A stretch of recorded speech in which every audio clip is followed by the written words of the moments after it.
उनके पीछे एक साया हिलता है। एक गहरी दरदरी आवाज कानों में गूंजती है, तुम भी इनमें शामिल होने वाले हो। एकमात्र जलती हुई मोमबत्ती झपक कर बुझ जाती है और वे पूरी तरह अंधकार में डूब जाते हैं। मीरा और अयान ने सांस रोक ली। घने अंधेरे में फंसे हुए रोहित गायब था।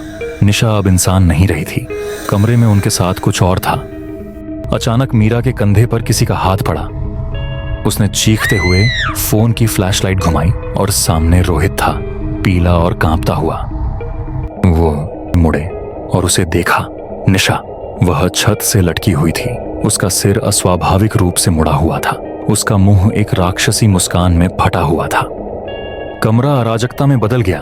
दीवारें काली परछाइयों में घुलने लगीं और हाथ निकलकर उन्हें नर्क की गहराइयों में खींचने लगे। एक युवा भारतीय लड़का अर्जुन काला महल की धूल भरी फर्श पर घसीटा जा रहा है। उसकी उंगलियां लकड़ी के पुराने फर्श की दरारों में ढस रही हैं। नाखून टूटते जा रहे हैं और उसकी दर्द से भरी चीखें पूरे महल में गूंज रही हैं। काली छायादार बेलें उसके पैरों को किसी दानवी हाथों की तरह जकड़ रही हैं, उसे अंधेरे के गहरे कुएं में खींच रही हैं। पास ही टूटी हुई आईने के पास खड़े उसके दोस्त रिया और विक्रम खौफ से जमे हुए हैं। उनके चेहरे डर से सफेद पड़ चुके हैं। महल की दीवारों पर अजीब प्राचीन शापित लिपियां हल्की रोशनी में चमक रही हैं।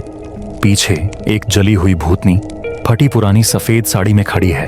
उसकी खून जैसी लाल आंखें अर्जुन पर टिकी हुई हैं। हवा में फुसफुसाहट और दूर से आती डरावनी चीखों की आवाजें गूंज रही हैं, जैसे मरे हुए लोगों की आत्माएं देख रही हों, इंतजार कर रही हों। मीरा और अयान जान बचाने के लिए भागे। कमरे से निकलकर एक अंतहीन गलियारे में आ गए। गलियारे के अंत में एक विशाल लकड़ी का दरवाजा था जो रहस्यमयी नीली रोशनी से चमक रहा था। उनके पीछे निशा हवा में तैर रही थी। उसका चेहरा पूरी तरह पहचान से बाहर, एक खोखला राक्षसी अंधेरा। अगली सुबह स्थानीय पुलिस को भानगढ़ किले के बाहर एक कैमरा मिला। फुटेज में अयान, मीरा, रोहित और निशा को खंडहरों में प्रवेश करते हुए देखा गया, लेकिन कोई भी उन्हें बाहर आते नहीं देख सका। अंतिम रिकॉर्डिंग, एक रहस्यमयी हाथ कैमरे की ओर बढ़ता है, फिर स्क्रीन काली हो जाती है। हवा घने कोहरे से भरी हुई है और पीछे खंडहर भूतियां लग रहे हैं जो समय के साथ अनकही दहशतें फुसफुसा रहे हैं।